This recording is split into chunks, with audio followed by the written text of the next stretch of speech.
Hello everyone, my name is André Diniz and I'm going to present a simulation tool for the analysis of TDOA methods at IPIN 2021.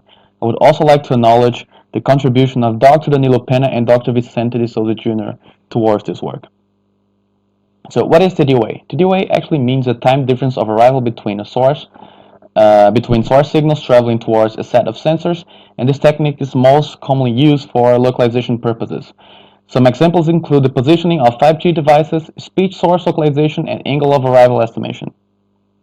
There are some pros and cons involved in this process, and the pros include the no requirement of clock synchronization at the point of interest for sources in different positions, and we can also apply maximum likelihood techniques, which are widely available in the literature. However, it still requires clock synchronization between all sensors in the system and demands the calculation of the cross correlation. And this can be problematic because the effect of noise and reverberation on the system can make the calculation of the TDOA very ambiguous. To start addressing this problem, we have to give a signal model, and it's been given, and the received signal is being described as being a scaled and delayed version of the source signal plus some noise component. The generalized cross-correlation function demands the presence of only two sensors, and it calculates the cross-correlation between the signals by the peak of the resulting function in time. And to address the mentioned environmental effects, a weighting function is applied. So in frequency, we multiply the first signal by the second one. It's complex conjugate version times some weighting function. Then we bring that to time, so we take the inverse Fourier transform, and the position where the global peak of the function happens will correspond to the TDOA.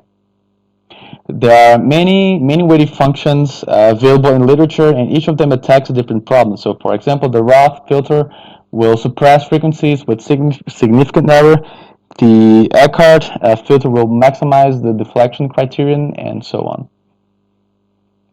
Also, we can estimate the TDOA by means of the steer response power phase transform, also known as SRP-FAT.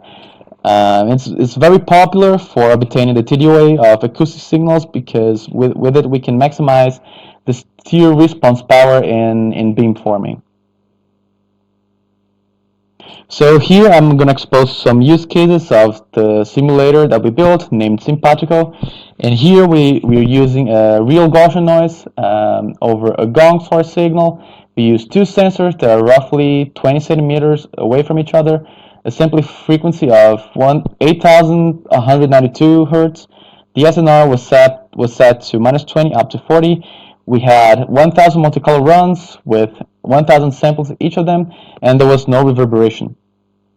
So here we can analyze the behavior of each weighting function as a function of the SNR by means of the round mean squared error and the probability of resolution.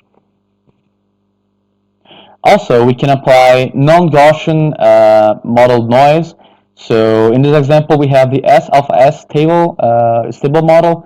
And for example, if we set the alpha parameter closer to 2, so in this case we have 1.7, we have a less impulsive noise. But if the alpha parameter is closer to 1, so in this case I'm going to show we set it to 1.3, we have a more impulsive noise.